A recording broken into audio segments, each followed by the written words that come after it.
it's training. It's going in and sitting in on sessions where you're hearing casting directors talk, and you're going up and investing. People look at me and go, "Man, you're so close to Mark Vincana." And I went, "I've been developing that relationship for 12, 14 years now." Yes. Hi, and welcome to Kelly, where we talk about life, your life and my life, and through Kelly, we hope to inspire. I have Michael Cole on the show today. Michael Cole is an actor, and Michael, you've booked a lot in the industry. You've been in the industry, you said, over 20 years? Yeah, the last 18 years this is also my livelihood. Right. And there's very few people that can say that. Yes. It's really easy to make a fortune. It's a lot harder to make a living. Uh-huh. And then you burn up that fortune when you're not working. That's great, yes. So I'm very, very blessed with the work here, and the Southeast is the best place to be. Forget about going to New York. Forget about going to LA. Uh-huh. We're best in LA anyway. Uh-huh. So this is the place to work. Yeah. So I want to talk about the business of acting. Perfect. What does that take? Well, if you were going to a law firm, mm-hmm. you would study. Mm-hmm. You wouldn't say, "I just want to be a lawyer." Mm-hmm. You would work your butt off for years, and then they would bring you in at an entry level. Yes. And, God love everybody, but people will come up to me, and they're in class or on set, or I'm meeting them, and they'll say, I really want to be able to do what you're doing right now. And I go, "Well, how long have you been doing this?" "About a year." Uh-huh. And, I don't say this, but it's actually offensive. If somebody said to you, "Hey, listen, I'm a brain surgeon," uh-huh. do you say, "I always wanted to be one. Could I be one next year?" Yeah.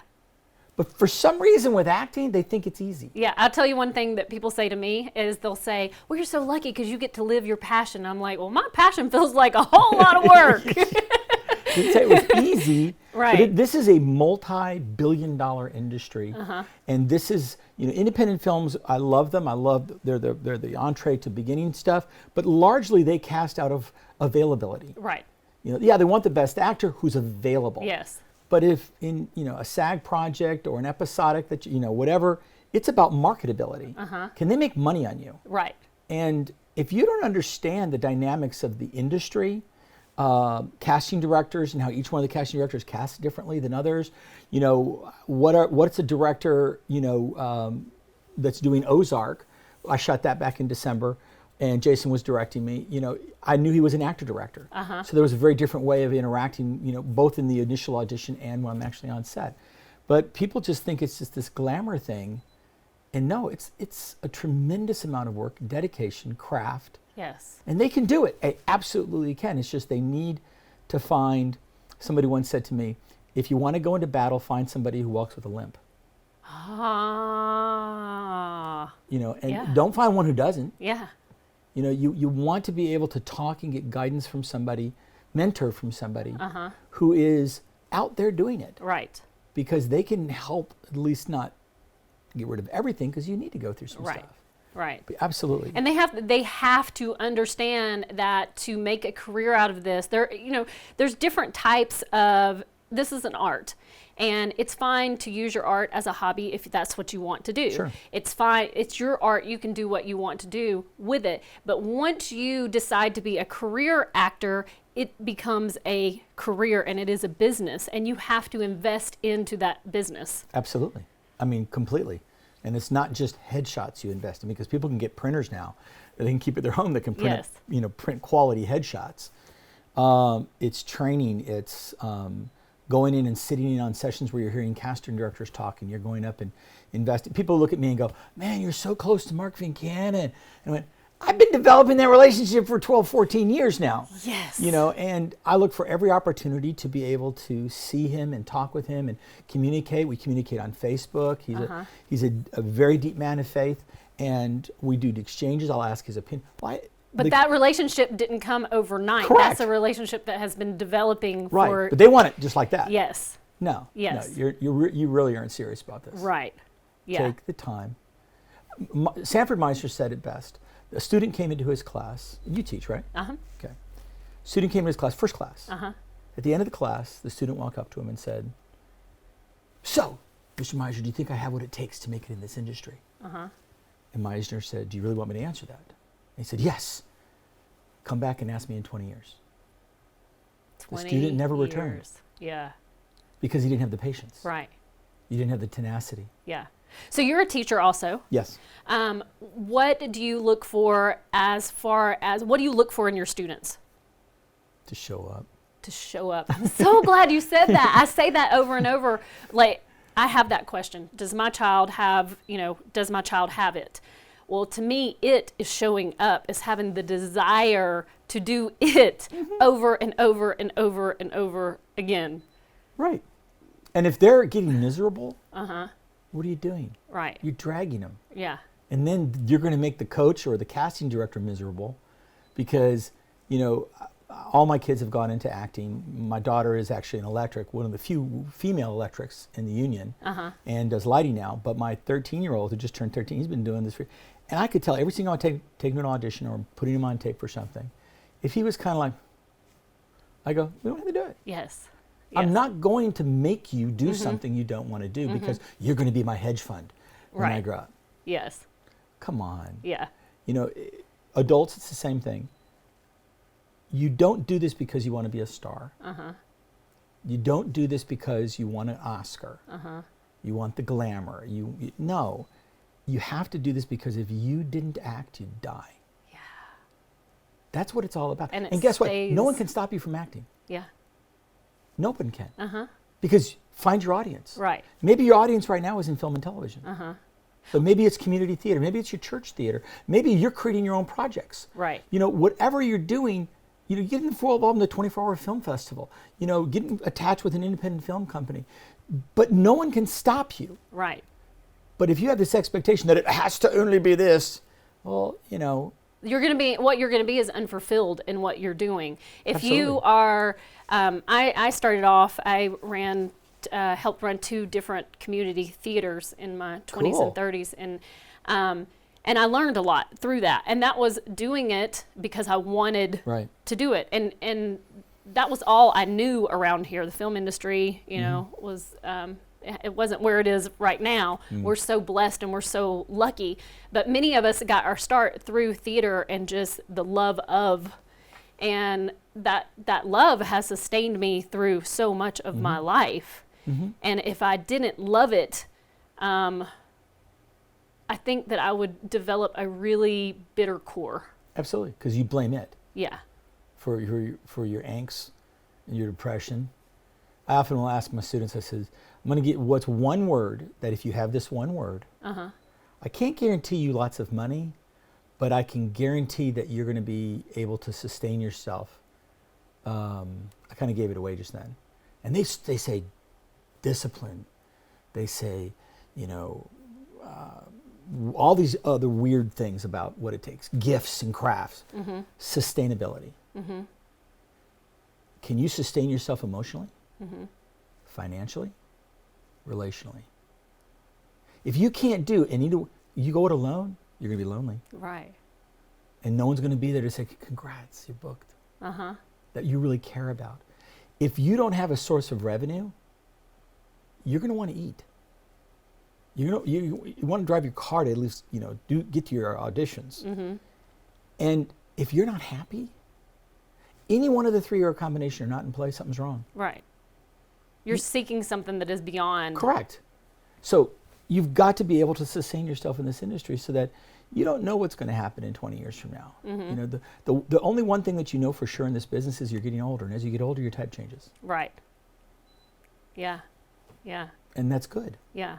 So what are some, I know you as somebody who has booked in the Atlanta area. There's few people that have really booked and are known as booking actors. So what are some of the projects you've been on? Okay, I just shot Ozark. Summer before last, I with Clean Shaven, I was James Brady in Killing Reagan. With the bullet in the head. And Jeff Rose was in that too, right? Yes, he played one of the Secret Service for the president's wife. And Tim Matheson was the president. And it was awesome being on set with him. This year, I was a police captain in a feature film for television called Down for Whatever. The new podcast that Netflix is doing called Lore, I played a baron in a German town called Bedburg in 1589, dealing with werewolves, the myths of where werewolves came from. Okay. So We have a yeah. student, JT, that was he did a series on lore. He's Oh, okay. He had a doll named Robert. Oh, that's a scary one. Yeah. They're pretty creepy. Yeah. But just, kind of like all over the place. I work with Tyler Perry again in Have the Have-Nots. And I was just at their studio yesterday, and he's wonderful to work with. I don't know. I mean, So what do you owe that to? I mean, what? why do you think that you are able to book?